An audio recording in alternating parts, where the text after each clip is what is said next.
مفخرة عز وهيبة، يما تركية عريبة السلايل، تستحق المدح وحروف العذيبة، يا الأمير الفارقة بين المثايل، يا الغلا والمدح من وين ابتدي به، لجمالك أو طبوعك والخصايل، فيك زين الحور وأوصافك عجيبة، مرد أصيلة من نسل الأصايل، بنت شيخ قرمي حلل الصعيبة، من قبيله ترتقي في كل طايل، يا الغلا والمدح من وين ابتدي به،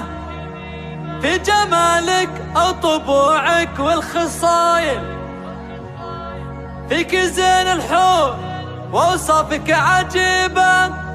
مهرة أصيلة من نسل الأصايل،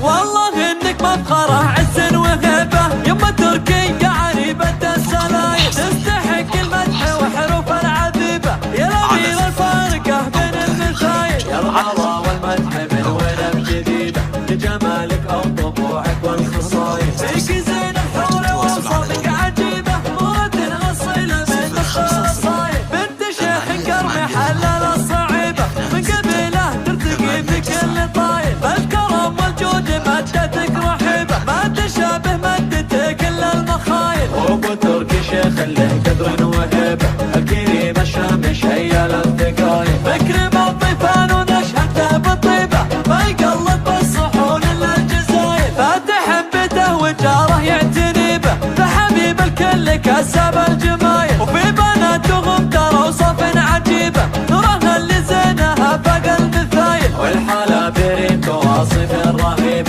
والدلع من الجمالها هواي، فيك زين الحور ووصفك عجيبة، مرد أصيلة من نسل الأصايل، والله إنك مفخرة عز وهيبة، يما تركية عريبة السلايل، تستحق المدح وحروف العذيبة، يا الأمير الفارقة بين المثايل، يا الغلا والمدح من وين ابتدي به، لجمالك أو طبوعك والخصايل، فيك زين الحور وأوصافك عجيبة، مرد أصيلة من نسل الأصايل، بنت شيخ قرمي حلل الصعيبة، من قبيله ترتقي في كل طايل، بالكرم والجود مادتك رحيبة، ما تشابه مادتك إلا المخايل، وأبو تركي شيخ له قدر وهيبة، الكريم الشامش هيا للثقايل، مكرم الضيفان ونشهده بالطيبة، ما يقلد بالصحون إلا الجزايل، فاتح بيته وجاره يعتني به، فحبيب الكل كسب الجمايل، وفي بناتهم ترى وصف عجيبة، نورها اللي زينها فوق المثايل، والحالة بريك واصف رهيبة، والدلع من الجمال